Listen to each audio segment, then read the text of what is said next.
I only got the Mac so I could program this thing, and I just learned today that you can zoom in on part of the screen. When people are driving by other people, there's quite frequently an opportunity to carpool, but this would be more of a spontaneous carpooling than the kind of coordinated in advance kind of stuff that people are trying to do with carpool.ca and a previous iPhone app that existed before but now seems to have disappeared permanently. You're gonna have to forgive me for typing in some pretty bad default values here. So just setting up a standard profile and stuff like that.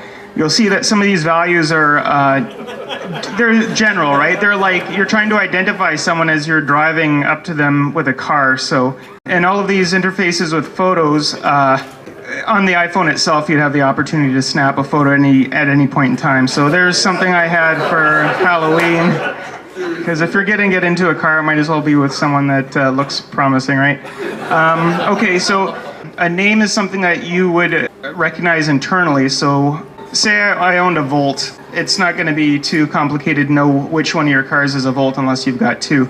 Whereas for other people, the second field is typically stuff that, 2010. These images aren't going to match up exactly. You've got to populate it with your vehicles in the house. Probably most people will just be populating two of those. This could be home for me, but I want other people to see Marta Loop because maybe I don't want them to know that that's my home that they're dropping me off at or something like that. A lot of this stuff didn't occur to me at first, but the general idea is that security is probably the biggest issue why people aren't carpooling or hitchhiking. Also, there's legal issues in Calgary. But I mean, basically, a lot of this is about trying to make it so people can't try to socially engineer picking up someone when it's someone else, right? Like, for example, when you put a name in your profile, I would only put in the letter G or a name that wasn't mine. You know, you could socially engineer something if you're like pulling up on the sidewalk and you're like, hey, Gord, and I'm like, oh, I must know you. I get in the car and then stab, stab, stab, right? So here we're marking any destination. So GPS coordinates for, California, where this GPS goes to if you don't have a real phone. With needing a ride, you'd just be designating a destination. If you're offering a ride, then you would first select a vehicle, then you'd select the location you're headed to. And here's where the demo kind of gets boring because I haven't yet built the back end. So obviously there's not going to be a lot of carpooling taking place until I get the server side up and running. Boo.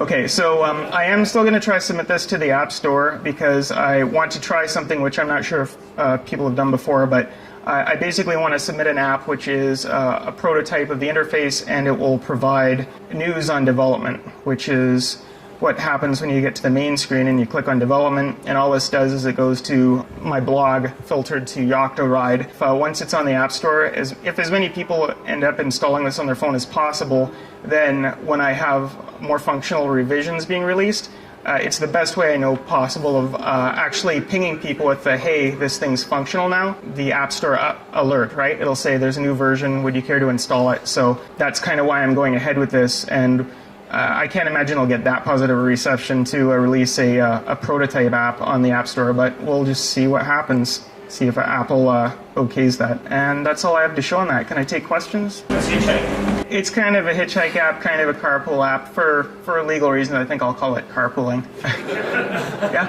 Is there a way to have a list of trusted people that you can sign with? For sure you'll want block features, and for sure there'll be some sort of karma. Like Google Attitude is a tool that only lets you share with people that you trust, right? So what I'm trying to say here is unless you block someone, your request for ride is basically going to be broadcast to all the drivers driving by. So do you have like a social networking repository of people that you know that you can implement this with? Do I have a bunch of people to test it with, you mean? Everybody that I know, and then we just kind of get together and use this tool to link up together. I mean, it seems kind of dangerous to me.